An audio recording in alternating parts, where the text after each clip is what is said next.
Hero Class Civil Warfare by Rogue Druid. Chapter 13, Recovery and Progress.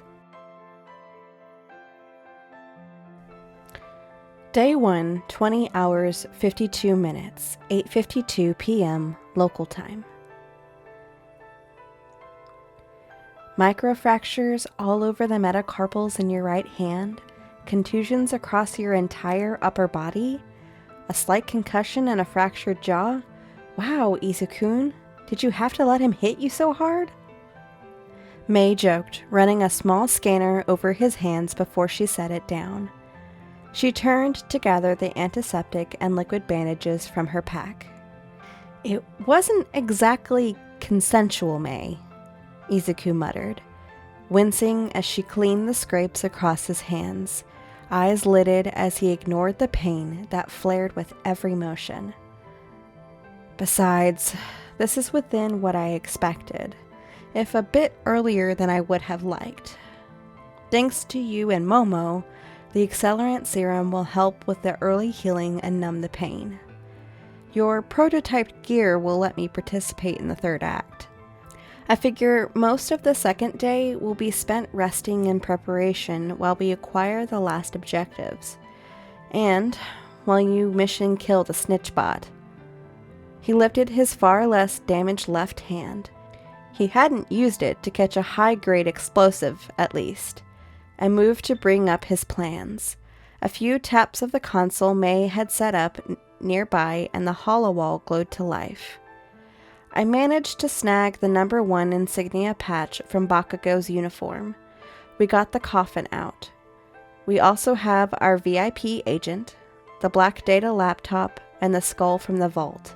That's 1, 4, 5, 12, and 13. Koji and your camera bots confirmed 8 more objectives, Izuku mused, flicking through the stills from the cameras. A jewelry store with a large gaudy diamond and a comically oversized price tag, number 7. Another high-rise this time, a server room with a computer bank, a large 10 etched on the case.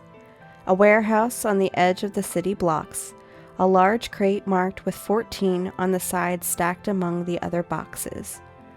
A radio broadcast office, set up on the western half of the city, with another hostage bot, its eerily present Mike-styled attire adorned with a bright 3.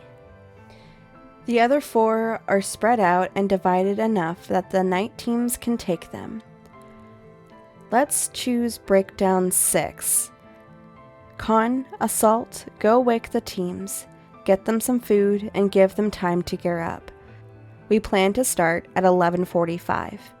May, you get watch tonight. Hitoshi will run comms, and Mezzo needs rest like me. Tonight needs to be in and out. No fuck-ups, no delays. Hitoshi and Mezzo nodded, already heading down to relay orders. Mezzo shifted to loosen bruised muscles. As they left, May looked at Izuku with a gleam in her eye. Hey Izu, do you really think NATO will pull off the act you want? Not at all. While he talks and plays haughty, he can't lie for shit. Too proud. It's why I had Hitoshi drug him to the gills. Saves him some pain from the broken arm as well. Izuku grinned, smirking at the remembered proud and expectant expression on NATO's face.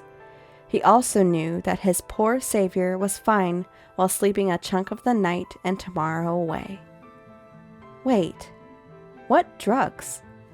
Izuku smirked, pulling out an empty vial from his pocket, tossing it so she could see the label. The good kind.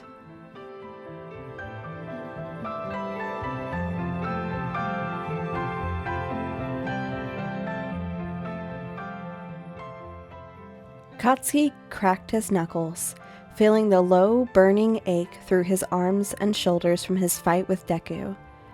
His head wound had been shallow and sealed up with some liquid stitches with no problem, but he was technically concussed. With a ruling from Recovery Girl over the comms to check him, he was essentially removed from command for 12 hours. Also, he couldn't sleep due to the risk.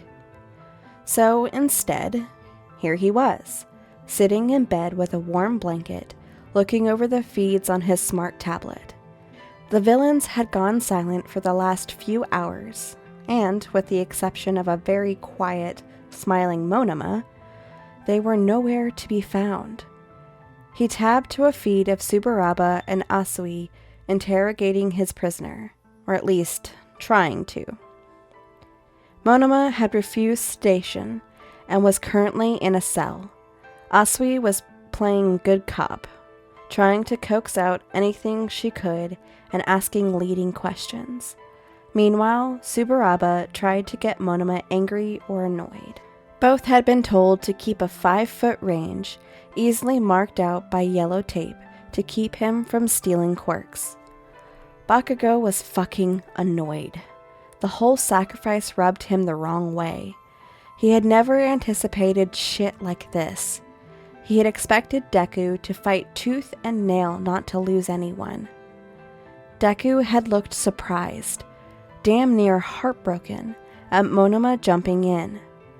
But something was wrong. Why didn't he try to save Monoma? He could have doubled back and saved him.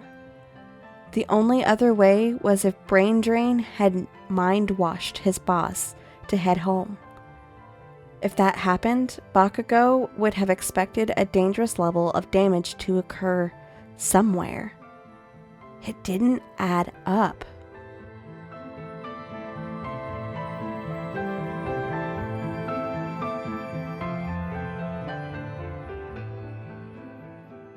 Hitoshi stepped down the last few steps into what at one time had been a fairly beautiful open space office, but was now home to several crates of supplies and tables where gear was spread out and being assembled. The 4 teams he was sending out tonight were getting ready. Like the rest of the rooms the villains had taken in the building, thick blackout curtains covered the slew of windows. Yosetsu and Sen were the team that seemed the most collected, their assets sliding into pockets and gear being tightened. Sen's armor was exposed, his long coat draped over the back of his seat as the fairly basic body armor, not much more than a vest and some arm guards, was strapped down. Then he added the equipment netting loaded with his supply of tools. His gas mask was sitting on the table, the filters fresh and ready. Beside him stood Yosetsu in a black tank top and cargo pants, with a courier-style pack of tools. His bandana was still there, holding his hair back, but a face mask similar to Mezzo's stretched from cheekbone to collar, decorated with a massive blue smile. Yosetsu had taken his role as graffiti with glee, and had already been planning out places for traps and ambushes through the building. The main stairwell, covered with bright red and blue X marks and tripwires, was proof of that. The elevator itself was the only safe way through the upper levels of the tower now. The other teams were setting up as well. Fumikage had his cloak spread out over the counter as he checked its wiring. His under outfit was designed with leather and buckles in mind, taking inspiration from the old movie The Crow with Brandon Lee and Edward Scissorhands. A leather vest covered his torso, strapped tight with multiple buckles, many of which held small bits of gear.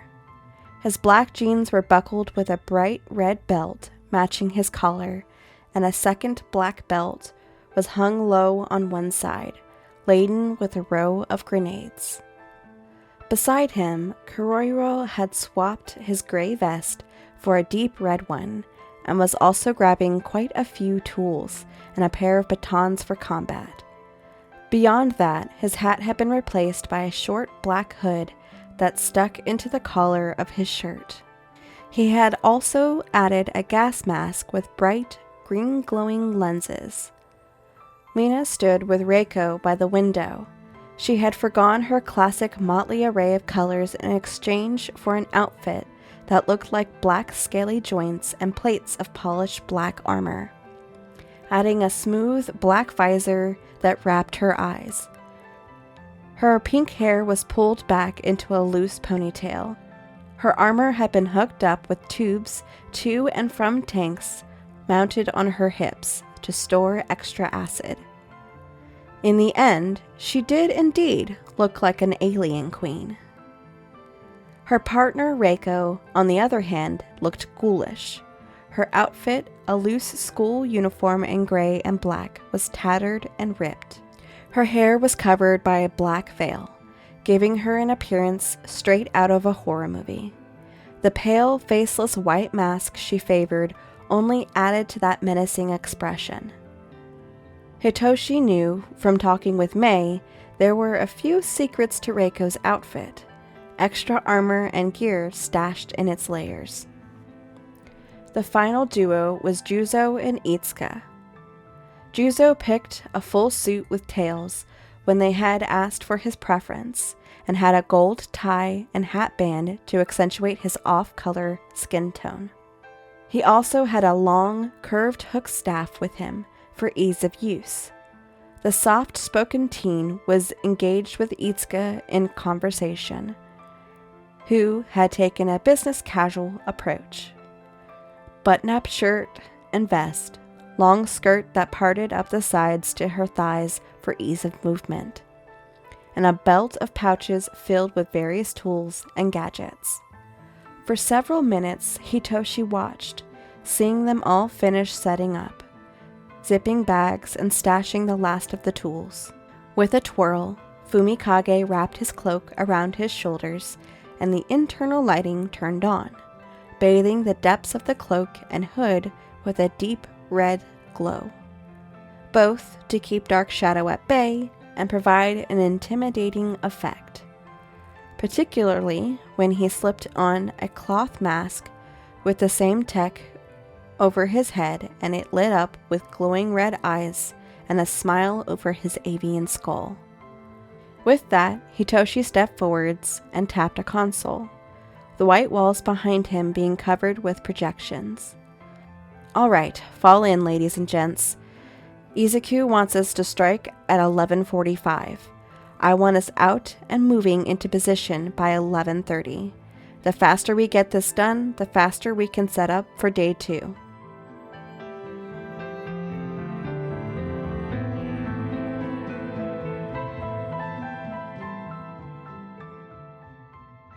Nato felt his eyes focus back on his interrogators as they rattled off another line of questions.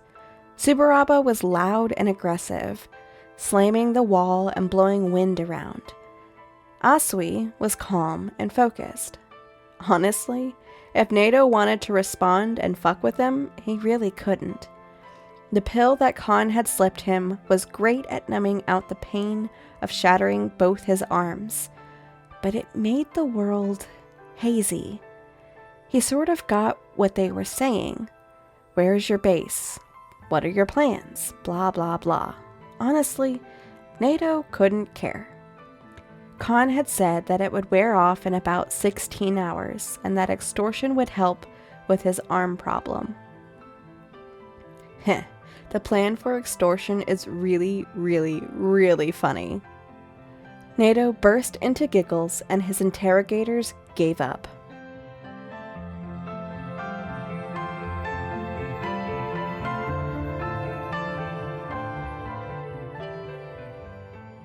Shota, Asui, Shiozaki, Ibara started, looking over the gathered heroes. Call me Sue. Sue then. We're setting up patrols. You two have the console. Understood. I, Todoroki, and Uraraka are team leaders. With me are Sato and Kamakiri. Uraraka has Sero and Tsuburaba. Todoroki has Rin and Shishida. Tokage, Hagakure, and Komori, you're on base watch. Keep the place secure. In several hours, the injured will start coming off bed rest and join you. One of you needs to keep watch on the prisoner, Ibara continued, checking her tablet to confirm she had everyone in the right teams. For those of you who haven't been informed, Todoroki picked up a screen behind him, turning into a mugshot of Monoma and a fake rap sheet. During the museum heist the villain team began a few hours ago, we managed to capture the injured Monoma Nato. He broke both his arms, channeling the Kingpin's super strength, buying time for their escape before surrendering to us. Shortly after, the system granted us access to his file. His villain alias is Larceny, and he was supposedly partnered with Yaoyorozu Momo. He's currently self-sedated, potentially as a way to keep the pain from using Kingpin's quirk at bay.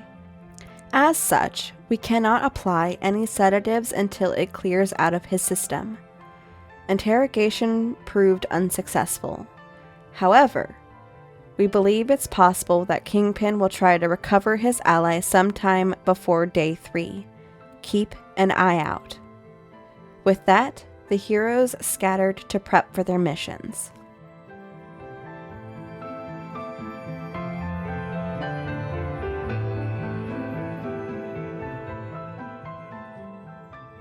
Across the street, an earphone jack slipped back into a manhole cover. Hacker, got some news for you. Heading back to my hideout now to transmit it to the tower. Thanks, Miss Pirate Radio.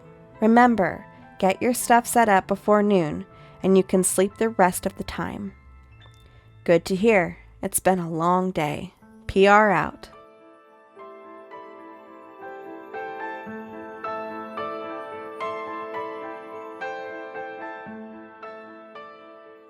Three days before the exam.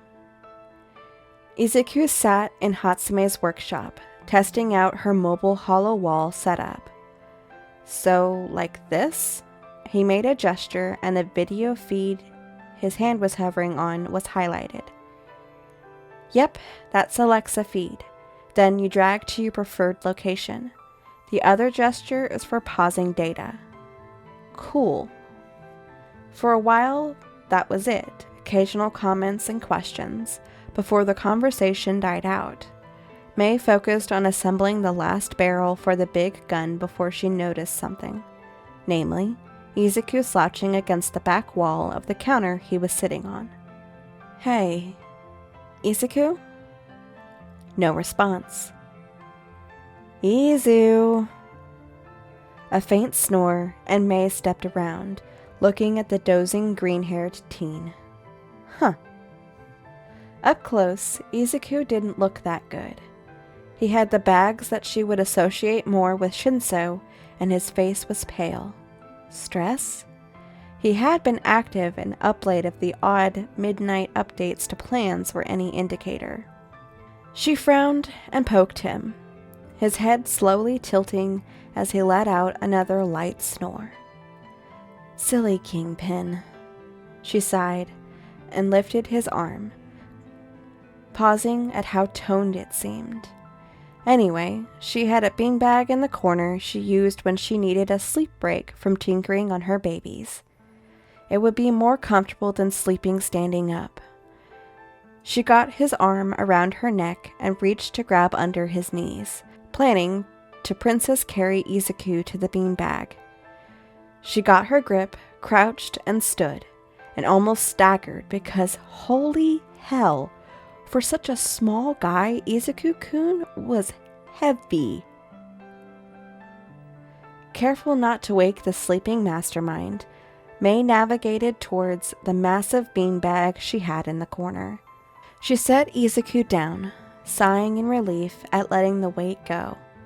She was no stranger to heavy stuff, but Izuku still weighed more than she thought. She glanced down and noticed his shirt had ridden up, exposing the reason. The little badass was pure muscle. She grinned and took a picture of his abs before shifting his shirt back down. She laid a fleece blanket over him to keep him warm and headed back to the hollow wall. She had a few adjustments to do. Though, if she ended up with a few more pictures of the sleeping green-haired boy, well, no one had to know.